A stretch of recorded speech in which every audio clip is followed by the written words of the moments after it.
Okay, so if we're talking about those special skills and knowledge, I mean, you mentioned earlier that you started at Walmart, right? You were working at Walmart when you started to come up with this. Is that right? Yes, I was. I was working in Walmart. It was a secure job, but it was at the time, it was kind of long hours, hard work, Mhm. and you're expected to work a lot. I mean, I would work long, long shifts. I think I had like 36-hour shifts that I would work in the past. And I remember one time, the different district managers, they all picked different. I was an assistant manager. I worked my way up from cashier to assistant manager. They all picked an assistant manager that they considered their rising star. And I was considered a rising star. And one of the managers heard that I was thinking of quitting and he was trying to retain me. So I remember I was scheduled to leave at 5 that day, but you never leave at 5 when you're meant to. It would always be, we'd stay a lot longer. And so I remember him telling me, you can leave today at 5. Like he was doing me such a favor. um, and yeah, it was just, that was kind of the life. You just work a ton of hours. And that's really when I realized I just needed to get out of there. I needed to have kind of life on my own terms. I Wow. was worried about leaving. I didn't know if I'd be able to make enough money, but Mhm. I didn't want to kind of look back on my life and just regret that I never chased my dreams. So I quit. Wow. Yeah, yeah. I'd say, I mean, things didn't necessarily go super well right away. I was working as a freelance writer and um, it was pretty hard. It was very feast or famine, I would say.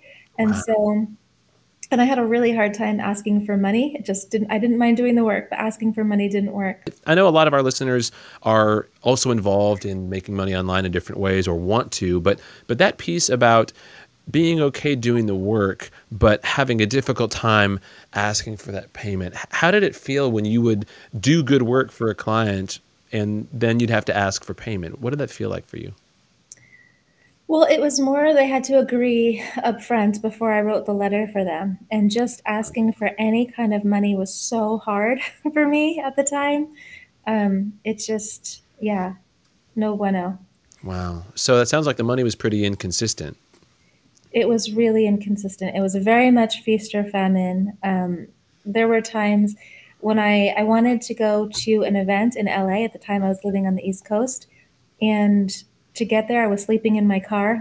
So I drove from Pennsylvania to California. I couldn't afford hotels at the time. I was sleeping in my car. I mean, it was intense in the beginning. Um, yeah, I have this one memory actually at that event. Maybe it was right around there. I was in Mhm. a Starbucks, like crying, trying to figure out like my financial situation. It was just so stressful. I remember just sitting there, like wondering what was going to happen. It was kind of heartbreaking when I look back on it, but I knew I wanted to find a better way, so I just kept sticking with it and discovered the system eventually, and it changed my life. Tell me how you discovered it then, because I know that a lot of our listeners and watchers are looking for things and trying different ideas. What was your path? How did you discover this system? I'd say it was a complete accident, actually. So, for several years, I had just tried a bunch of different types of business models, trying to see what would stick.